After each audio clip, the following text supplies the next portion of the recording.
Let's be honest. Does your marketing budget ever feel like a black hole where money just disappears? For years, the only way to get seen was to either buy super expensive ads or, beg the media to talk about you. Well, that game is over. Today, we're jumping into David Meerman Scott's incredible book, The New Rules of Marketing and PR. We're going to build a real, actionable plan that stops wasting money on interrupting people and starts creating valuable content that your customers are actually looking for. All right, let's dive in. So, here's our game plan. First, we'll talk about why the old marketing playbook is officially broken. Then, we'll shift our mindset to think like a publisher, figure out who our ideal customer really is, and start making content they'll love. After that, we'll see how to engage with them directly, and we'll wrap it all up with a 30-day launch plan to get you started immediately. Okay, first things first. The old way of doing things is dead. For decades, marketing was all about one thing: interruption. TV commercials breaking up your show, magazine ads you have to flip past. The whole point was to get in your face. But today, in a world where we, the consumers, hold all the power, that strategy isn't just a little ineffective, it's a massive, massive money pit. In this slide, this just lays out the shift perfectly, doesn't it? We are moving from a monologue, where a company just shouts at you, to a real dialogue.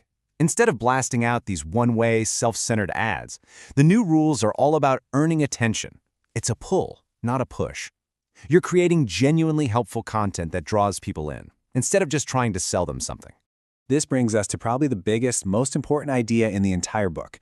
You're not just a company that sells widgets anymore. To win online, you have to become a media company. You have to start thinking and, more importantly, acting like a publisher.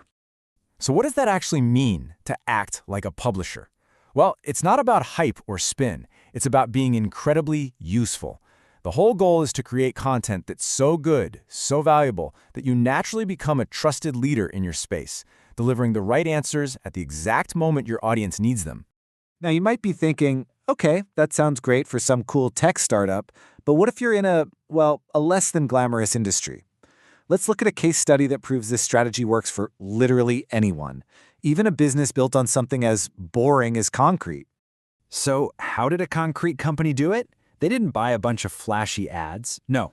Instead, they published these incredibly helpful buyer guides. They wrote news releases that answered the exact questions their customers were typing into Google. They just focused on being useful. And by doing that, they became the go-to resource in their niche and started driving tons of new business. If content can sell concrete, believe me, it can sell anything. All right, so if we're gonna be publishers, where do we even begin? Well, before you write a single blog post or record a single video, you have to do the homework.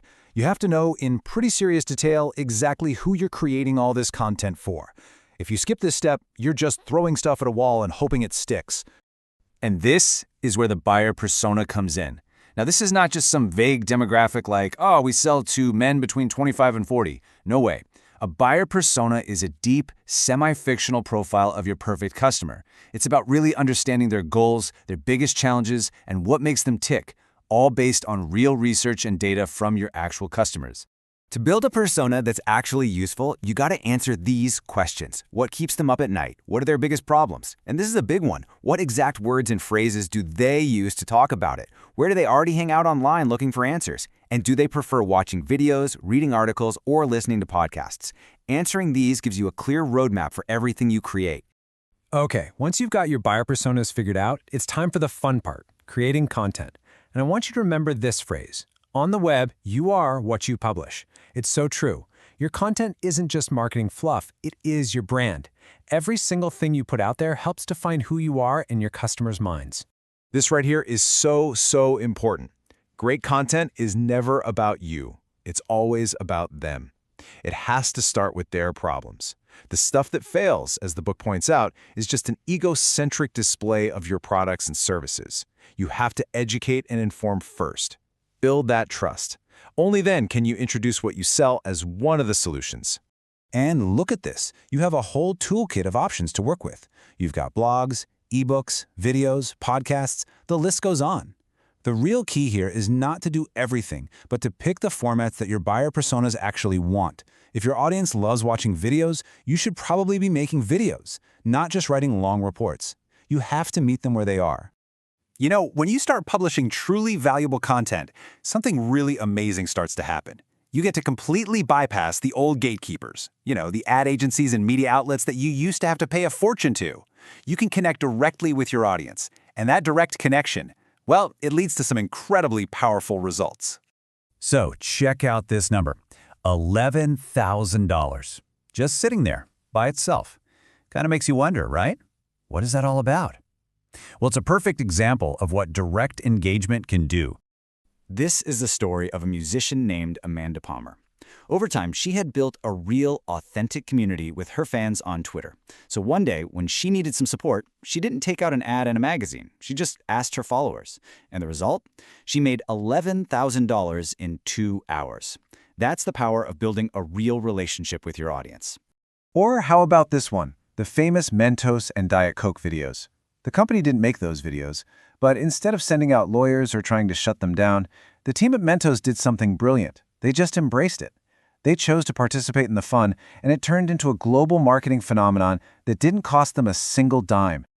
Okay, we have covered a lot of ground, the why and the what. Now it's time for the how. Let's pull all of these ideas together and turn them into a real, tangible, 30-day action plan that you can start using, well, tomorrow. Here it is, your 30-day launch plan. Week 1 is all about research and planning. Figure out your goals and talk to some real customers to build out 1 or 2 buyer personas. Week 2, you create. Just start a simple blog and write and publish your first 2 posts that solve a real problem for your persona. In week 3, you launch and promote. Share that new content on the one social media channel where your buyers hang out the most. And finally, week 4 is all about engaging and measuring. Respond to comments, answer questions, and look at your website stats to see what people liked. The goal isn't to be perfect, it's just to start, learn, and keep getting better. So let's end on this one question. Right now, this very second, your ideal customers are online. They're typing questions into search engines, looking for answers to their biggest problems. The question is, will they find you or will they find your competition?